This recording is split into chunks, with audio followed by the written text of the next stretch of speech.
Ali abaana abato bakwata abakazi bassa abantu bangi mu nzita ey'enjawulo ey'entiisa ennyo. Jjo nkola vidiyo nga mbagamba bano abantu gye bali era ebibinja bifuga ensi nga biridde akagyebiri nga muwakana. Kakati waliwo files ezaafuluma nga za mukulu ayitibwa Epstain era nga ziyitibwa Epstain files. Nakola vidiyo nnya nga mbannyonnyola ku Epstain files. Jjukira vidiyo eziwedde nabagamba nti omubiri gw'omwana omuto gulimu kye tuyita stem cells. Stem cells ziyambako omuntu omukulu okubanga ayambibwa okuba nti ajjanjaba kini okubanga tekula kubanga stem cells ziyambako cells endala okubanga ziyambako okuba nti zirwanyisa enkanyanya ziri okubanga zidda mu nteeko kubanga cells bwe ziba zikaddiye kitegeeza omuntu asobola okufuna enkanyanya. Ekikuviirako okufuna enkanyanya kiba kitegeeza nti cells zo tezikyalina maanyi gasobola kuba nti zirwanyisa skin y'okubanga ekola bulungi. Kitegeeza nti neurotransmitters tezikyasobola kutambuza bubaka ku bwongo. Kakati skin ebanga efudde kibanga omuntu akuba ebikonde ku kisenge. Wokuba nnyo ebikonde ku kisenge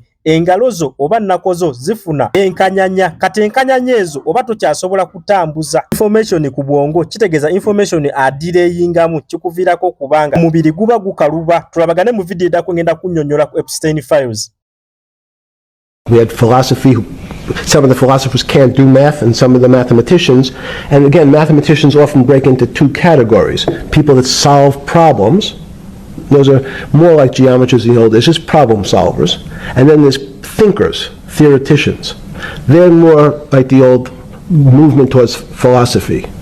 But neither one of those two groups have been able to figure out why something is alive as opposed to something that's not alive. No one's been able to describe what the soul is, but we all know it exists.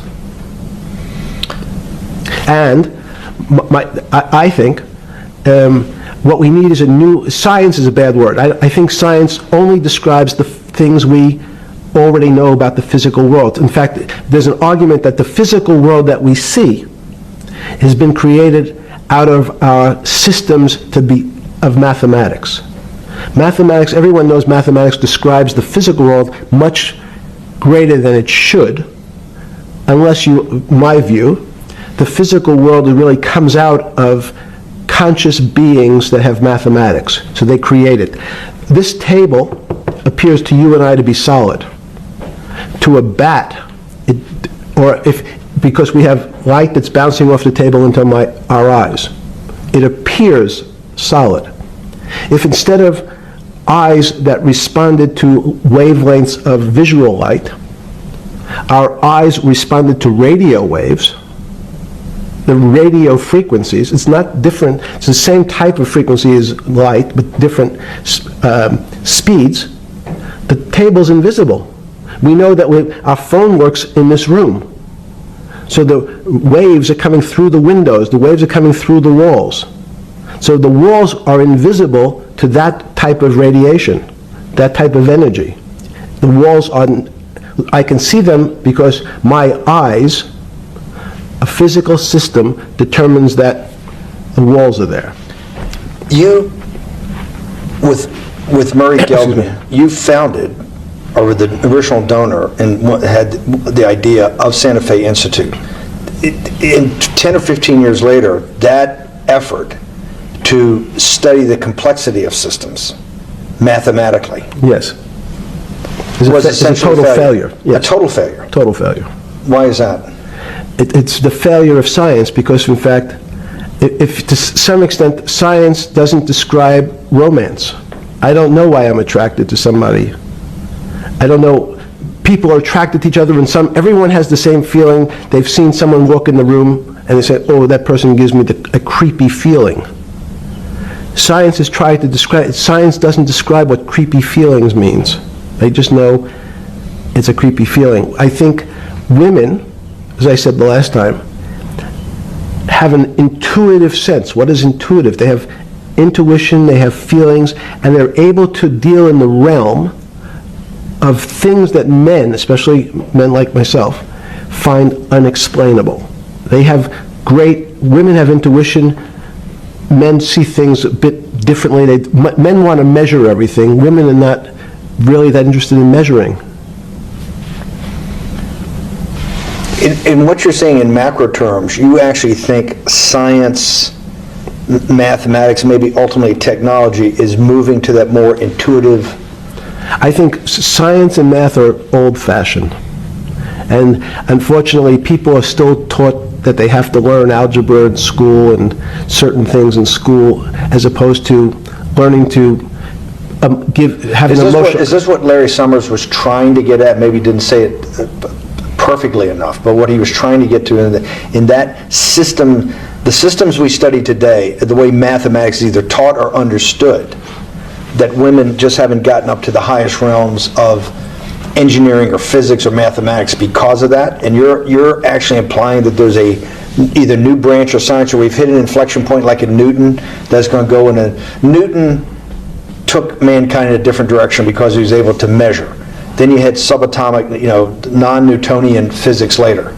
Are you saying that you think there's another developing field that's coming up that may take us, I don't know how many decades to get our hands around, but that's what's evolving out of this? Yes. Yeah.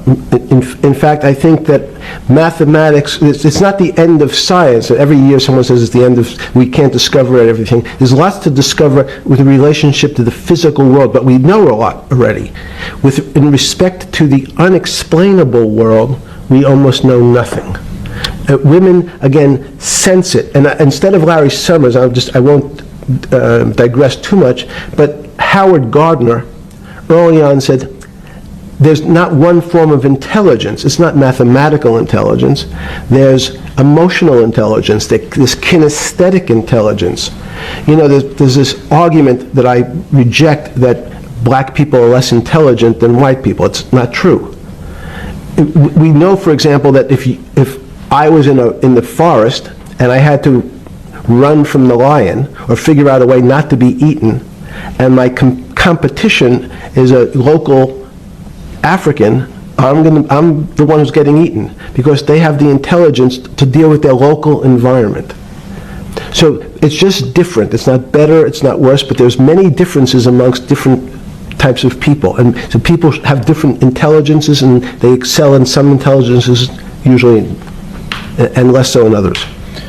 When did it come to, because the world of high finance is a world of pure reason, or is it a lot of emotion and gut checks and on trading desk and central banks when these decisions get made? Is it that high church, like the high church of science of high energy physics, or is it as much emotion that comes in as much as the mathematics and the reason? That's a great question. I think if you talk to really experienced and successful traders, and you ask them how they know what's going on, they can't give you an answer. They don't know. They feel it. They can feel the way the market's moving. They can feel the way the stock's moving. And that these are not very well-defined terms. It's difficult to put in mathematics terms, how did I feel it? You could look back and make guesses what I was seeing. But great traders feel it and then act on their feelings. That's the difference.